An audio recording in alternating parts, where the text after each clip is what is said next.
So you have the notes for section 6.4, just with polar coordinates. So we got the definitions for the polar coordinate system. So polar coordinate system is a plane with point 0 called the pole, and a ray from O, the polar axis, as shown below.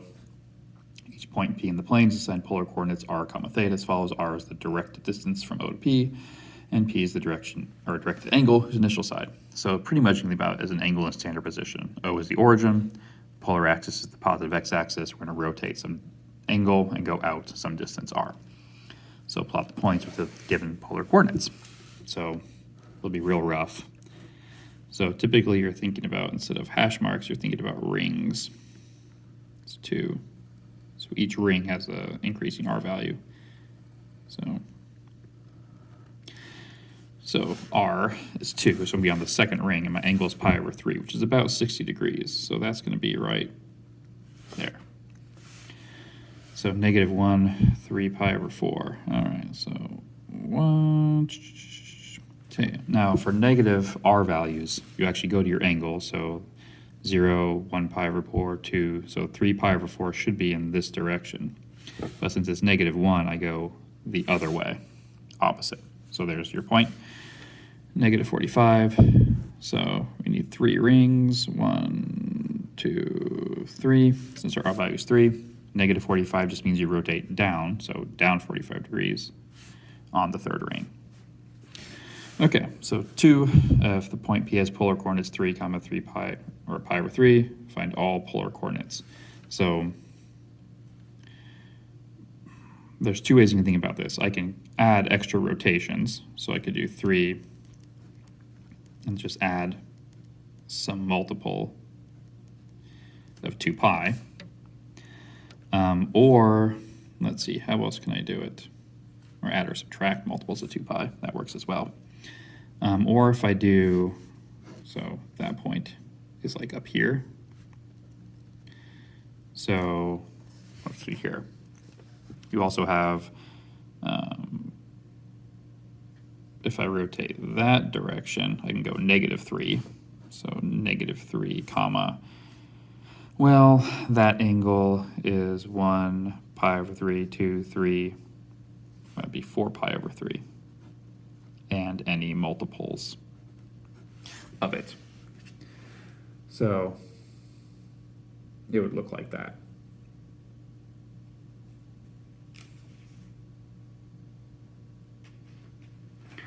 Okay. So here we go, finding polar coordinates of a point. So my equations would have boiled down to this. So r comma angle plus, they use 2n pi. You have this one over here, where n is any integer, particularly the pole has coordinates where theta is any angle. So the pole is at 0. So here's your formulas to convert from coordinates one to the other, so Cartesian to polar or vice versa. So let P have the polar coordinates r theta and the rectangular coordinates x, y, then x is equal to r times the cos theta, y is equal to r sine theta. R squared is x squared plus y squared, because if you think about drawing your point, it's sitting up someplace up here. If this is x, this is y, there's r, well, that's a right triangle, x squared plus y squared equals r squared. Tangent, so if my angle's down here, so tangent is opposite over adjacent, so that one should make sense. If I move this r across, cosine theta equals x over r. Well, cosine is adjacent over hypotenuse. This one, the same thing happens if I move r across, y over r is the sine. Well, sine is opposite over hypotenuse. So all those equations come from this triangle. Okay, so example 3, use an algebraic method to find the rectangular coordinates. So the x value is going to be r times the cosine of my angle. The y value is going to be r times the sine of my angle. So the cosine of pi over 6 is going to be -√3 over 2. And here the sine is positive 1/2. So this would be 1.5. And this would be, let's see here, 3 times the square root of 3 divided by 2. So this is about 2.6 negative. So this coordinate would be at -2.6 comma 1.5. Same thing down here. The x value is 2 times the cosine of -200 degrees, y is equal to 2 times the sine of negative 200 degrees. So let's make sure my calculator is in degrees before I start trying to do this. So 2 cosine negative 200, so this corner is negative 1.9. 2 sine negative 200, 0.7. So this coordinate is a negative 1.9, comma, 0.7.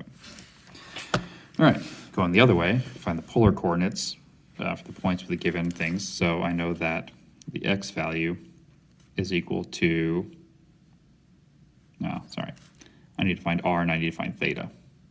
So r is the square root of x squared plus y squared. Theta is the inverse tangent of y over x, if you rearrange this. Okay, so let's see here. So this is going to be the square root of negative 1 squared plus 1 squared, which is the square root of 2. Here, the inverse tangent of negative 1 divided by 1 is negative 45 degrees. But we do need to make sure that that angle is in the right position. Negative 45 degrees is down here. My point in negative 1 comma 1 is actually up here. So I need to actually add 180 to it. So my angle is 135 degrees. So the coordinate would be root 2 comma 135 degrees.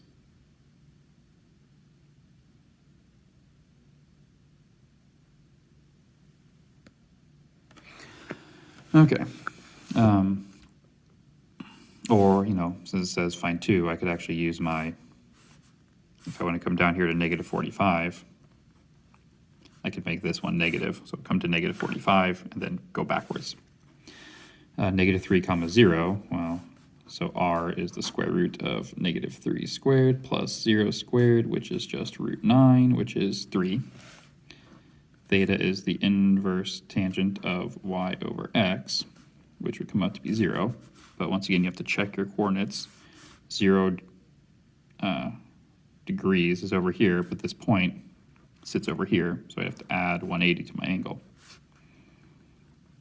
So 3 comma 180 would work, or negative 3 comma 0 would work. Okay, example 5 says on our converting equations. Okay, but works the same way. So let's see here. So r equals 4 secant theta. I think there's a typo in that. Nope. Okay, so we don't like secant, so we need to make secant 1 over cosine. So I can multiply the cosine across, so r cosine theta is equal to 4. But r cosine theta is x. So there's your equation in terms of x and y. So this is a vertical line at 4.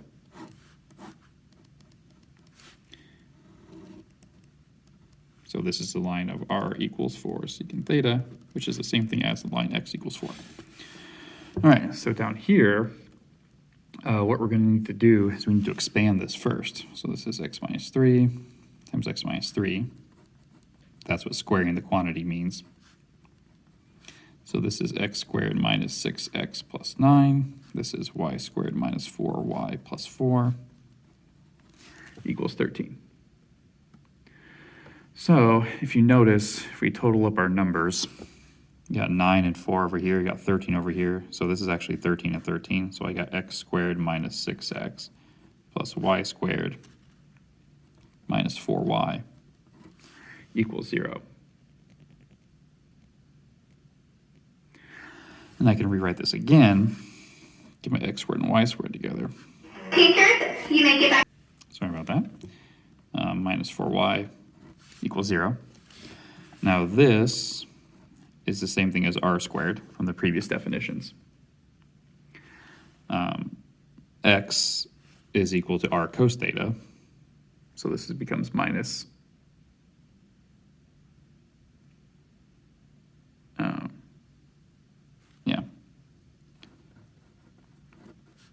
and y is r sine theta.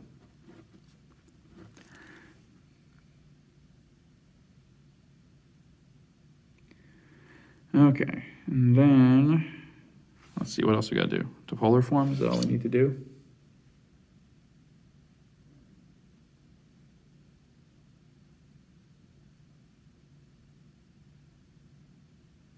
I think so.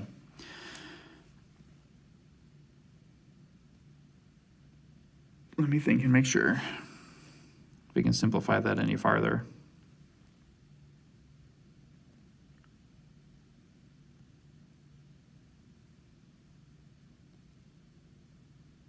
No, that's about it.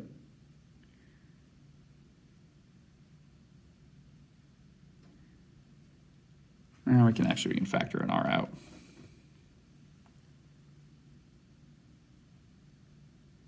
Oh, yeah, we need a we need an R equals equation. So we got to factor an R out. Minus 4 sine theta. So we can divide both sides by R, which just make that goes away. So we get R minus 6 cosine theta minus 4 sine theta. And then to get R by itself, these two terms just need to go over. So R equals 6 cos theta plus 4 sine theta. All right, last one, distance.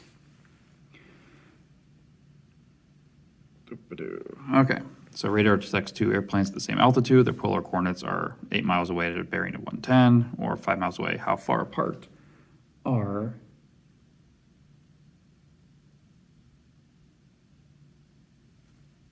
the two planes? So let's draw a picture. It's like 110's over here. So this is 8 comma 110. This is, we'll call this 5 comma 15. So I need to figure out this distance. I know that's 8. I know that leg is 5. So I can actually use the law of cosines to do this because I know 2 of the 3 sides of my triangle and I can figure out the angle in between them.